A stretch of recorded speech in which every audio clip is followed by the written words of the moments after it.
Throughout the month of May, the Saskatoon Symphony is going to be celebrating the 250th anniversary of the birth of Beethoven. I wanted to get in on these celebrations, but sadly Beethoven didn't write anything for solo double bass. However, he did meet with and was apparently quite influenced by the Italian double bass virtuoso Domenico Dragonetti. Dragonetti went to Vienna, met with Beethoven, and they actually performed together, with Dragonetti playing one of Beethoven's cello sonatas on the double bass. Apparently this meeting opened Beethoven's eyes to the possibilities of the double bass, and that's part of the reason why the orchestral bass parts for Beethoven's symphonies began to make more and more demands on the double bass. I love Dragonetti because he's the absolute true definition of an eccentric. He never married. Instead, he carried around a series of mannequins or dolls, some of which he referred to as being his wife, and he actually went to many of his performances with his dog Carlo in tail. Many years ago, when I was at the National Youth Orchestra of Canada, we had a tradition called Dragonetti Day, which was started by the bass coach there and my teacher and mentor, Joel Corrington. We would all play a piece by Dragonetti, and before each piece there was a reading from a book called Dragonetti and England by Fiona Palmer, and they were presented almost as if they were a scripture reading at a religious service. I have very fond memories of that, and so interspersed with these three waltzes by Domenico Dragonetti, there will be readings from this fantastic book, Dragonetti and England. An extract from the diary of Mary Novello. Dragonetti passed the evening with us. He came to seek his beloved wife, aka alias his double bass, which he left in our care for these past 2 months. He refused a sum which few men would for their wives, and perhaps which few wives would value, namely £800. It has been in his possession for 40 years and upward, and belonged to the nuns at La Pieta at Vicenza. An English nobleman had offered 100 guineas for this celebrated double bass, but Dragonetti, who coveted it also, won the father confessor to his side, who finally succeeded in persuading the nuns that it would be sacrilege to sell this valuable instrument to a heretic who could not give a voice to it, and refused to hear their confessions until they acceded to his wishes. And the instrument became Dragonetti's, who alone is worthy to possess it. At a convent in Padua, Dragonetti boasted that his bass was more powerful than the organ. A dispute arose, and a wager was settled between him, the superior, and the organist. Dragonetti purchased an extra-large string, indeed, one that served as a sign of the man's trade, and having fastened it to his bass, in the dead of night, alarmed the fraternity by imitating a sudden storm of wind and thunder on his instrument in the corridors.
Dragonetti's apartment in London accommodated, apart from Dragonetti himself, 3 or 4 double basses and his peculiar collection of toys, particularly dolls. While staying at our house and sitting next to my sister at dinner, he said to her, "You are very like one of my dolls." A few days later, down came a huge case containing this said doll, which was life-sized. Dragonetti was definitely a little eccentric. On one occasion, he opened an old chest and with a large knife cut off, regardless of size or shape, enough silk for several handkerchiefs. When staying with us, my father observed in the morning that the can of hot water was not taken in.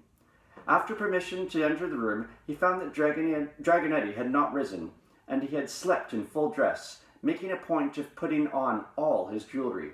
When his attention was called to the neglect of hot water, he said, "I never wash."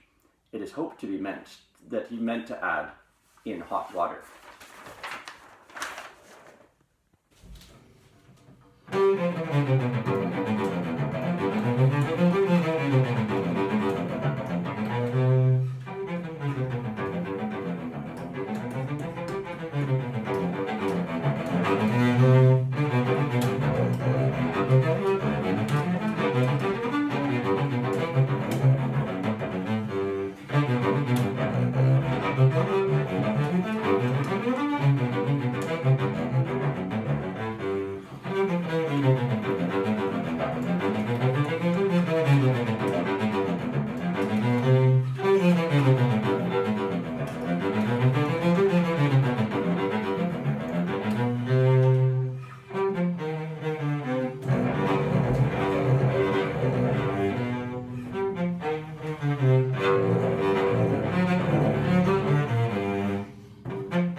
He speaks 4 languages, but all of them with so amusing an inefficiency that no one but a person accustomed to his manner can hope to comprehend him.